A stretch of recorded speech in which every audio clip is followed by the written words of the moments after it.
नमः सिद्धेभ्यः सर्वमंगल मांगल्यं सर्वकल्याणकारकं प्रधानं सर्वधर्माणां जैनं जयतु शासनम्।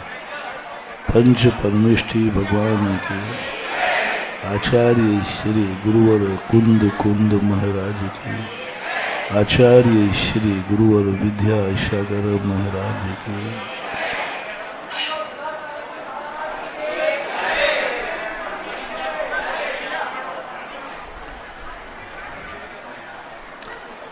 सभी के अपने अपने रुचि के कार्यक्रम होते हैं। आप लोगों को सम्मान समारोह में जब हम पढ़ाते हैं तो तुम्हें नींद आती है, और जब तुम सम्मानित होते हो तो हमें नींद आती है।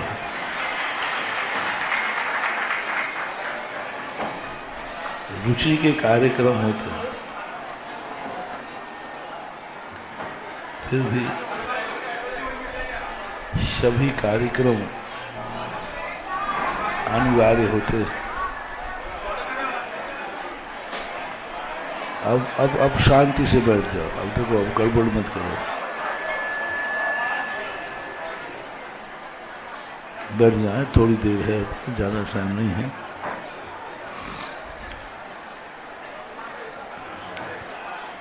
किसी भी कार्य के अंग होते हैं।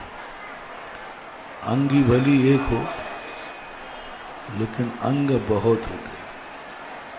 शिविर एक था, लेकिन उसके अंग बहुत थे। हमारे प्रसाद सागर जी अभी सबका आभार मान रहे थे, तो मैं सोच रहा था ये आभार क्यों मांग रहे हैं सबसे। और बाद में मुझे ध्यान आया कि अरे, मैंने खुद ही इनको शिविर का प्रभारी बनाया था।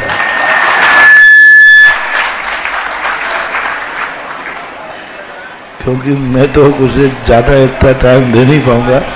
इनको शुरू में कह दिया था जो कराना हो हमारी तरफ से तुम्हारे लिए प्रभारी है, सम्मान जो भी करना है।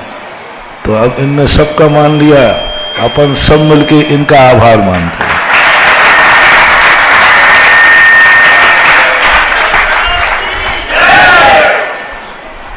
किसी भी चीज के लिए कोई ना कोई एक ऐसी उपलब्धि होना चाहिए जो उस उपलब्धि को व्यक्ति जीवन तक याद रखे। आपको कुछ ना कुछ ऐसी उपलब्धि होना चाहिए दमोह को, जो दमोह का नागरिक कहे यह ज्ञान हमें शिविर से मिला था। कोई ना कोई ऐसा गुण आपको लेना चाहिए। किसी भी व्यक्ति की संगति मिले तो अवगुणों की तरफ न देखकर गुण की तरफ देखना चाहिए। वह संगति उसके गुण से तुम्हारे पास आवे कि मैंने एक दिन पढ़ा था द्रव्य संग्रह, एक दिन पढ़ा था ये, उसमें से तुम्हें क्या मिला जो तुम्हारी जिंदगी के काम आवे, जिसमें तुम्हें सगुन महसूस हुआ हो, जिसमें ऐसा लगा हो काश इस शिविर में नहीं होता तो हमें यह नहीं मिलता। ऐसी कोई खोज करना है तुम्हें इन 8-10 दिनों के अंदर, जो शिविर के बिना तुम्हें मिलती ही। किसी भी की भी संगति तुम्हें मिले तो इसका एक मोटिवेशन आप रख लें। भले तुम्हें सांप की संगति मिले, किसकी, तो भी तुम्हें ये सोचना है काश ये सांप नहीं होता तो मुझे यह उपलब्धि नहीं होती, इसमें उपलब्धि करो। कांटे से भी हमें उपलब्धि लेना है, साक्षात अहित करने वाले से भी उपलब्धि लेना है। हित करने वालों से ही सब कुछ नहीं मिलता, अहित करने वालों से बहुत कुछ ज्यादा मिलता है। रफीकों से वो रकीब अच्छे जो जलकर नाम लेते हैं, गुलों से खार बेहतर हैं जो आमद थाम लेते हैं। गुलों से खार बेहतर है, गुल ने फूल, खार ने कांटा, जो आमद थाम लेते हैं, जो हमें चलने से कुछ सावधान करते हैं। रफीकों से वो रकीब अच्छे जो जलकर नाम लेते हैं। उन मित्रों से वो ज्यादा अच्छे, भली दुश्मन है लेकिन आखिर याद तो कर रहा है। तो कुछ ऐसा अपने में गुण होना चाहिए जो दुश्मन को भी तुम्हारी याद बनी रहे कि कोई दुनिया में है, दुनिया के दुश्मन की लिस्ट में भी तुम्हारा नाम हो, चाहे भली वो जलने के लिए क्यों ना हो, लेकिन तुम्हारा नाम अमर होना चाहिए। दुश्मन भी तुम्हें जानता हो, वही सबसे बड़ा व्यक्ति कहलाता है। जिसे भक्त ही नहीं जानते, दुश्मन भी जानता है। भक्त के अंदर ही उसकी पहचान नहीं, दुश्मन भी पहचानता है। वह नाम ले रहा है, कैसे ले रहा है। ऐसे ही आपको कार्यकर्ताओं को सबकी बात कही, कुछ ऐसी उपलब्धि तुम्हारे जीवन में आए, तुमने किसी की भी संगति की है, उससे तुम्हें ऐसी कौन सी संस्मरण बना, तुम जिंदगी के अंत तक तुम श्वास रखोगे, याद रखोगे कि दमोह के शिविर से हमें ये मिला था। वो चिरस्थायी निशानी ही सबसे बड़ा पुरस्कार होता है।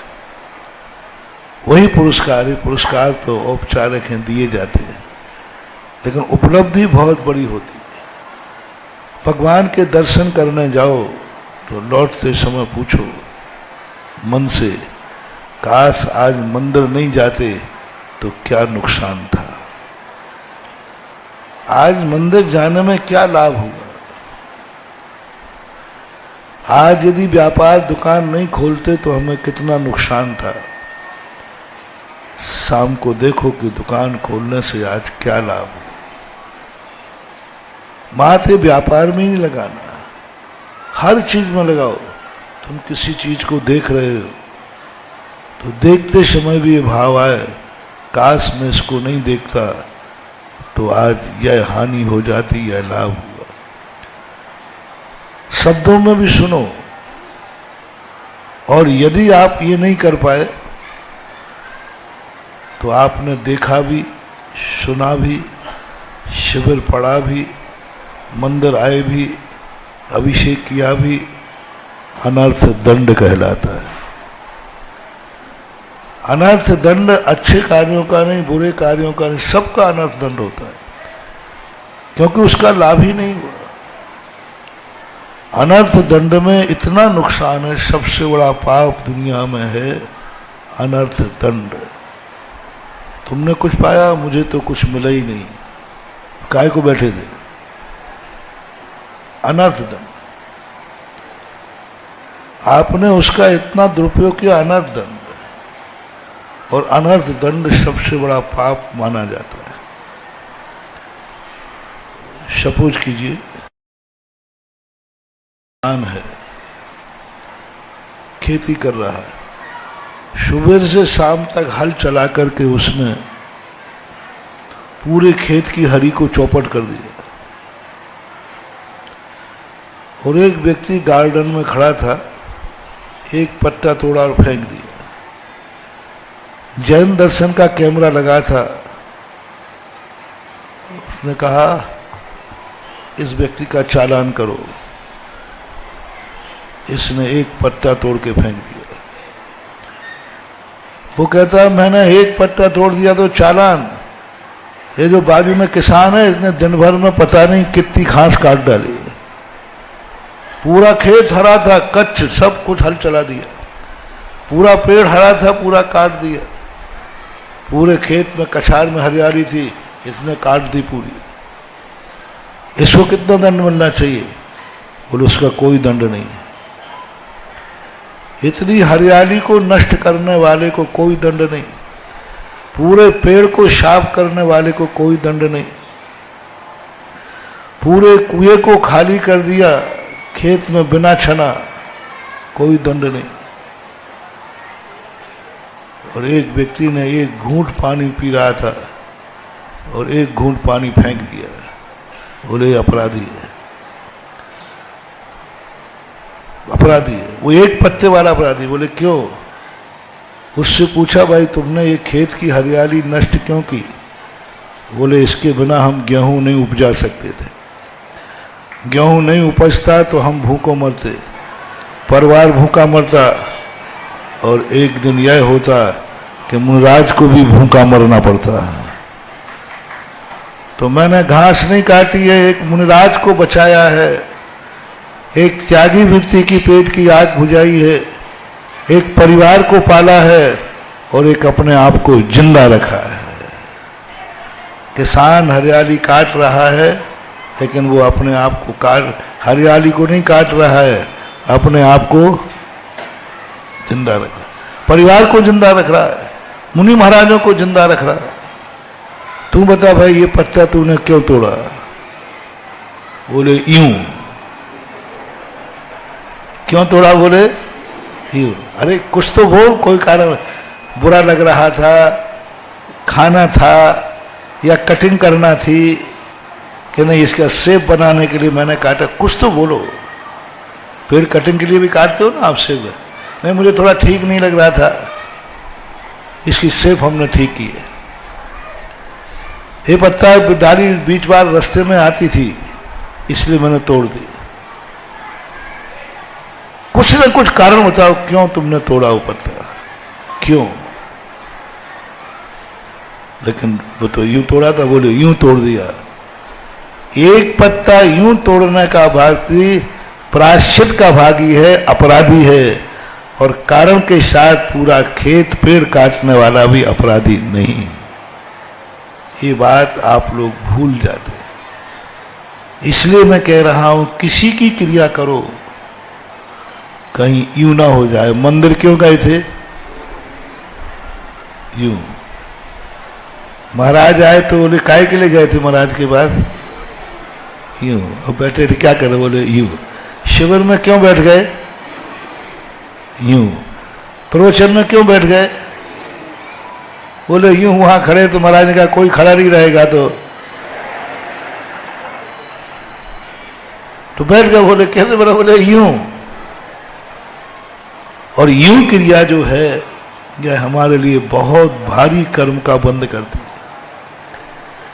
इसलिए किसी भी क्रिया को कहीं यूं ना हो जाए, अंत में हम गर्व के साथ कहें नहीं मैंने ये पत्ता इसलिए तोड़ा है, मैंने यह कार्य इसलिए किया है, मुझे उपलब्धि है। शिविर को मैंने यूं नहीं पढ़ा है। और हम लोग भी दमोह में क्यों रुके हैं? पूछो तुम बोलो। हाँ मुझे पूछो महाराज जी आप दमोह में क्यों रुके हो? यूं। तो ध्यान रखना पर हमारे लिए भी बहुत बड़े कर्म का बंद होगा। और इन महाराजों से पूछो क्यों रुके यहां पर? तो ये कहने कि यूं रुक गया तो अनर्थ दंड है। जब ग्रस्त को ही अनर्थ दंड माफ नहीं है तो मुनियों को तो अनर्थ दंड माफ होगा ही नहीं। यूं नहीं लिखा हूं, कोई ना कोई कारण है, कोई ना कोई कारण है। वह कारण यही है कि हमें लाभ देने का मन होता है तो लाभ लेने वाला मिल जाता है तो देने का आनंद आता है। तुम्हें देखो आहार देने में कितना आनंद आता है। देखो महाराज ने कल आज उपवास कर लिया, तो मैं कल इनने उपवास की बात कही तो मैं घबरा गया। मैंने कि कल उपवास इनको नहीं करने देना। ऊपर से तो कह रहा था इसलिए नहीं नहीं गर्मी बहुत है, अंदर की बात ये थी कल सुबह 6 बजे से कौन बैठेगा यहाँ। मैंने पहले तो हमने यही कहा नहीं भैया गर्मी बहुत है, तपा चल रहा है बहुत, नहीं पर मैंने अंत में कह ही दिया। सवाल ये नहीं है, सवाल ये कि 6 बजे से बैठेगा कौन, मैं तो बैठूंगा नहीं। लेकिन उत्साह इतना था, उन्होंने कहा अच्छा ये बात है तो हमें अपना काम करने दो, हम आपका काम भी कर लेंगे। स्टूडेंट भी कर लिया और 6 बजे से बैठे हैं, अभी तक बैठे हैं और ये कह रहे हैं यदि शाम तक बैठना हो तो हम तैयार हैं। एक उपलब्धि होती आनंद की, स्वयं को प्राप्त करने में ही आनंद नहीं आता, कभी कभी देने में भी आनंद आता है। और देने में इसलिए आनंद आता है कि ज्ञानी व्यक्ति का भाव होता है जो आनंद मेरे पास है वैसे ही आनंद में सारी दुनिया को देखना चाहता है।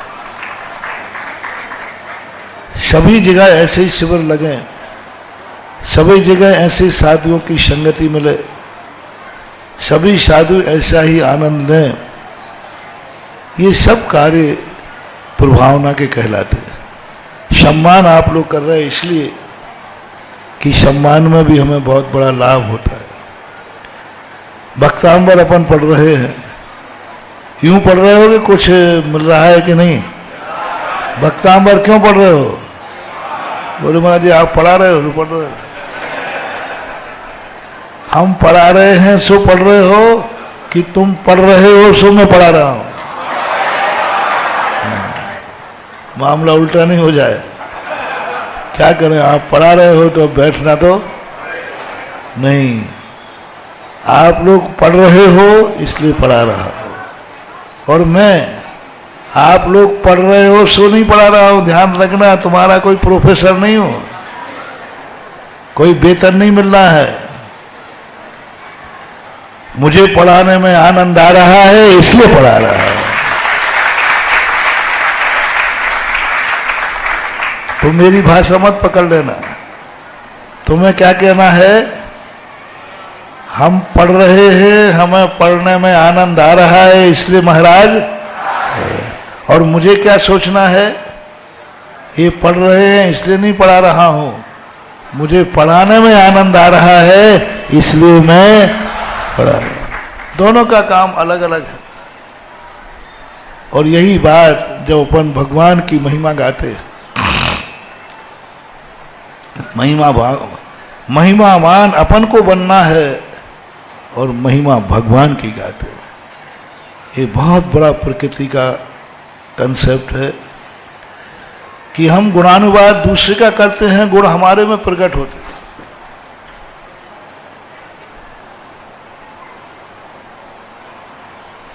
विज्ञान के पास एक खोज नहीं है कि वे दूसरे को गुण गाएं और दूसरे को गुण प्रकट हो, लेकिन ये धर्म की खोज है कि हम महिमा भगवान की गाते हैं और गुण हमारे में प्रकट होते हैं।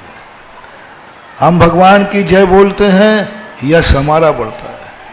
हम भगवान को नमोस्तु करते हैं, उच्च गोत्र का वंद, सबसे ज्यादा उच्च गोत्र का वंद जब व्यक्ति अपने से बड़ों को रिस्पेक्ट करता है, उच्च गोत्र का वंद होता है सबसे ज्यादा। एक गृहस्थ में बेटा जब पिता के पैर छू रहा है उस समय उच्च गोत्र का वंद हो रहा है।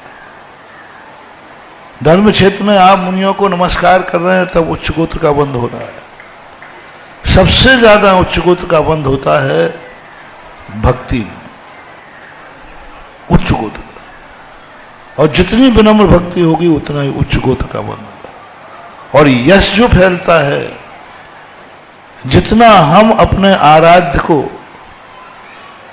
अपनों से बड़ों का जितना यश फैलाएंगे उनका यश तो कोई बात नहीं, उनका यश तो है, उतना ही अपना यश फैलता है, उतना ही ज्यादा यश फैलता है। पूज्यवर मानतंग आचार्य महाराज ने किनका यश फैलाया, थक ही नहीं रहे। अरे 8 प्रात्यार्य एक श्लोक में निपटा देते। भिंगार चामर सुदर्पण पीठ कुंभो ताल ध्वजा तब निवारक, एक में निपटा देते। क्या रखा है इनमें? छत है, चवर है, ठीक है, एक श्लोक में नहीं, एक एक प्रातिहार्य का एक एक श्लोक लिखा।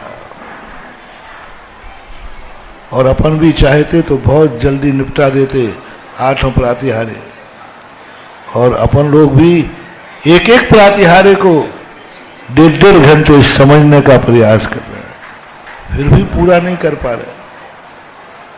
इससे हमें उपलब्धि क्या हो रही है?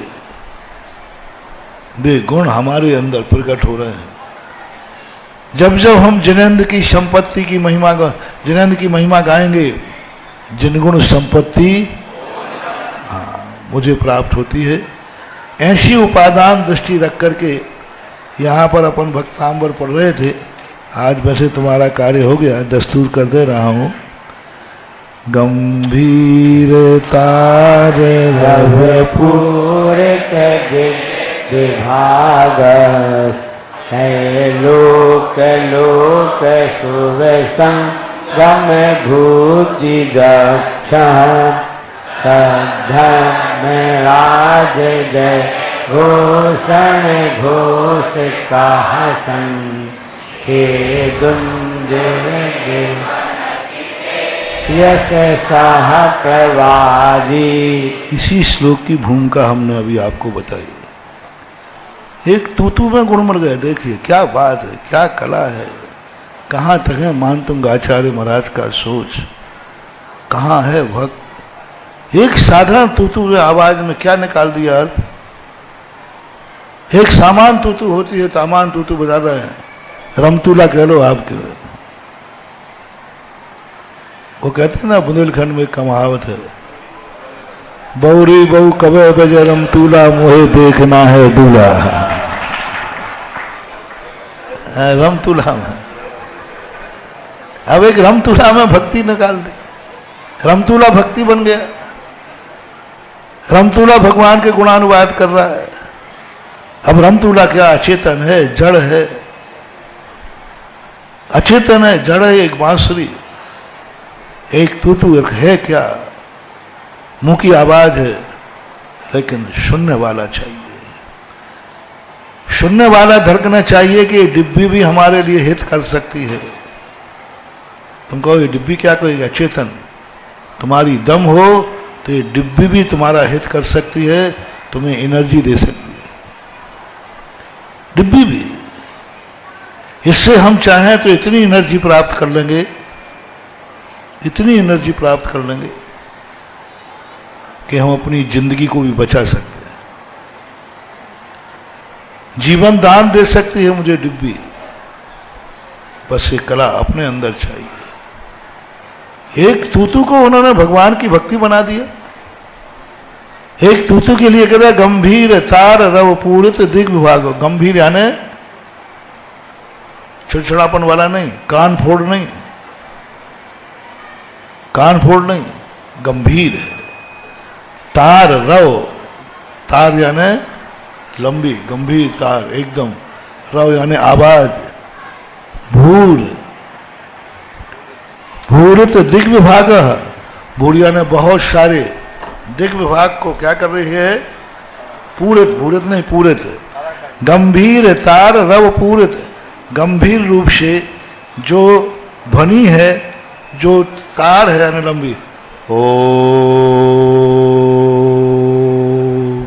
ये तार कहलाता है। ये तार कहलाता है। तार, पुरुष कोई नहीं, जैसे तार कहलाता है। अब वो तार जो है, वो तार जो ऐसा लंबा है, पूरित दिग विभाग, सारे दिग विभागों को पूरित कर दिया है। त्रिलोक लोक सुसंगम संगम भूति दक्षा। अब देखो भक्ति देखना, वो क्या कर रहा है? तू तीनों लोगों के लिए सुख संगम कराने के लिए दक्ष है। भूति यानी विभूति है, दक्ष है, कुशल है, तीनों लोगों को संगम कराने वाली है। यानी तू क्या कर रही है? मानो बगैर सब आओ रे, इकट्ठे हो जाओ, इकट्ठे हो, इकट्ठे हो, इकट्ठे हो। मानो भूति दक्ष सबको इकट्ठा करा रही है। क्यों इकट्ठा करा रही है? तू सबको इकट्ठा करा रही है। क्यों करा रही है? सद्धर्मराज जय घोषण घोष कासन। सद्धर्मराज तीर्थंकर की जय घोषणा करने के लिए घोषक बन गई। तू से जय घोषणा करा दी। जय घोषण घोष कासन, भगवान की जयकारा बोलने के लिए घोषण करती हुई, सन यानी करती हुई, घोषक बन गई वो। मानो वो भगवान की जय घोषणा कर रही हो। दुंदुभी संगीत, संगीत भी एक बहुत अच्छी चीज होती है। संगीत में भी व्यक्ति इतना लय में डूब जाता है, व्यक्ति शब्दों से भी ज्यादा, शब्दों से भी ज्यादा। बांसुरी में डूब जाता है सांप, शब्दों से भी ज्यादा। बांसुरी बजती हो, हारमोनियम बजता हो, शब्द वो कार्य नहीं कर सकते जो संगीत कर सकता है। ऐसा बताते हैं कि संगीत में इतनी ताकत भी होती है कि जेठ की दोपहरी में भी पानी बरसा देता है, बादल बना देता है संगीत के माध्यम से। तानसेन जैसे राजा कुछ हुए हैं। अब बताओ संगीत में क्या, एक शब्द में मार संगीत में इतनी ध्वनि कि बादल बन गए, समुद्र में ज्वार आ गया, समुद्र में भाप हो गया, आकाश में पहुंच गए और बादल बरस गए। कुछ मौसम नहीं था, कुछ नहीं था, मां संगीत के माध्यम, संगीत के माध्यम से आग लगा देते हैं। आलाप दीपक जला देते संगीत के माध्यम से। संगीत, मात्र संगीत की, और संगीत की धुनों से पुद्गल वर्णाएं टकराना चालू हो जाती हैं। और पुद्गल वर्ताओं का जैसे ही घर्षण होगा, चकमक कपटैया के जैसे ही ध्वनि निकलेगी, वहां दीपक होगा, जल जाएगा। ये कल्पना नहीं है, ताकत है। आपने देखा एक शब्द अपने कान में टकराता है, पैर भी कांपने लग जाता है शब्द से, शरीर में कंपन होने लग जाता है, पाटा कांपता है। उधर आवाज लगाओ, आपका पाटा कांप जाएगा, है ना, टकराता है। दीप जला दे, पानी बरसा दे, संगीत व्यक्ति मरणासन अवस्था को जीवित कर देता है। संगीत व्यक्ति योद्धाओं में जोश ला देता है। जितने बड़े बड़े राजा होते थे, इस संगीत में कवियों को रखते थे और सेनाओं में जोश दिलाते थे, और ऐसी कविता पढ़ते थे कि जो गिरने वाले सैनिक हैं वे उठा के तलवार उठा के लड़ने लग जाते। वो हुए ना एक रामधारी सिंह जिनका, उनका एक कविता थी, अगर तुम ठान लो मन में तो तूफान का पथ मोड़ सकते हो, अगर तुम ठान लो मन में तो पृथ्वी को गोल कर सकते हो। चपटे जो भी है, क्या दिया उन्होंने। हारने वाला लड़ जाता था मात्र के लिए शब्दों की लय से माध्यम से। तो बहुत बड़ी ये भक्ति की कला कहलाती है कि महाराज ने दुंदुभी जैसे व्यक्ति को भी, दुंदुभी को भक्तन बना दिया भगवान का। उनको नहीं लग रहा है कि ये दुंदुभी बज रही है, उनको लग रहा है ये भगवान की जयकारा बोल रही है। उनको नहीं लग रहा है कि ये दुंदुभी बोल रही है, उनको लग रहा है दुंदुभी बुला रही है, आओ, कहां पड़े हो, कहां घूम रहे हो, कहां सो रहे हो, आओ यहां आओ, तुम्हें हम सद धर्म की संगति कराते हैं, शुभ संगम कराते हैं। उनको लगा शुभ संगम कराने के लिए बोल रही है। तू बोल रही है, शुभ संगम का संकेत है। और उनको लग रहा है जैसे भगवान की जगह, जब व्यक्ति भक्ति में रंग जाता है ना, तो सब तरफ उसको वही दिखता है। आवाज आएगी तो यही दिखेगा कि भक्ति है, संगीत बजेगा तो यही दिखेगा, सब कुछ कानों में, आंखों में वही दिखेगा, कानों में वही दिखेगा, मुंह से वही निकलेगा। खा रहा है यदि भक्ति है तो खाते समय भगवान, मैं खा नहीं रहा हूं, मैं तेरे लिए भक्ति के लिए खा रहा हूं। मूलाचार में कहा मैं खा नहीं रहा हूं, मैं तो भगवान तेरे लिए खा रहा हूं। मैं पी नहीं रहा, मैं तो तेरे लिए पी रहा हूं। मैं सो नहीं रहा हूं, मैं तो तेरे लिए सो रहा हूं। सोऊंगा नहीं तो फिर भक्ति में नींद आएगी, इसलिए मैं सो रहा हूं। खाऊंगा नहीं तो बोलने की ताकत। क्या गजब का बट्टिकेर महाराज का खोज था। भोजन भूख मिटाने के लिए नहीं कराया उन्होंने। उन्होंने नहीं कहा कि भूख मिटाने के लिए कर रहे हैं। आयुष्ठम बलठम तेजठम नहीं, आयु के लिए नहीं, बल के लिए नहीं, तेज के लिए नहीं। और भोजन इसी के लिए खाया जाता है, आयु बढ़ाने के लिए, बल बढ़ाने के लिए, तेज बढ़ाने के लिए। उन्होंने कहा नहीं, ये तो मूर्ख लोग खाते हैं। उन्होंने भोजन खाते समय वैयावृत्यर्थम, भोजन करते हुए वैयावृत्ति कर रहा है। वो भोजन करते हुए रत्नत्रय पालनार्थम, आवश्यक पालन के लिए। भोजन करते समय वैयावृत्ति, तीर्थंकर प्रकृति का बंद कर रहा है। भोजन करते समय निरंतर बंदी प्रकृति है। कह रहा है भोजन कर रहा है, लेकिन वो कहता है मैं तो वैयावृत्ति के लिए खा रहा हूं। यदि मैं भोजन नहीं करूंगा तो वैयावृत्ति कैसे करूंगा? मैं भोजन नहीं करूंगा तो रत्नत्रय कैसे पालन करूंगा? मैं भोजन नहीं करूंगा तो सामायिक कैसे होगी? मैं भोजन नहीं करूंगा तो प्रोषण कैसे होगा? मैं भोजन नहीं करूंगा तो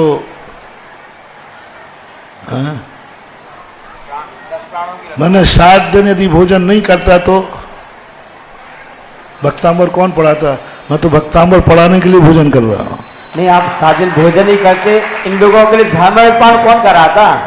नहीं, एक दो चीज हमने आहार में नहीं ले रहा था, तो देने वाला का महाराज जी आपको नहीं लेना है। देखो आपको भक्तांबर पढ़ाना है और जीव कांड पढ़ाना है, शाम को जिज्ञासा भी करना है, इसलिए आप पढ़ाने के लिए तो लो। मैंने अंजलि खेल दी, मैंने अब तो दे दे।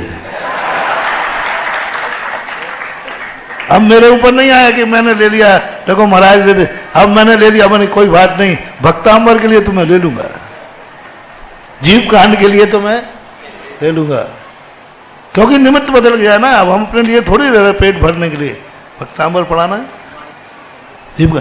तो ये अभिप्राय जब बदल जाते हैं, समय आपका हो गया। भक्तांबर के आज एक श्लोक निमित्त में ले लिया, कल देखेंगे। महावीर भगवान की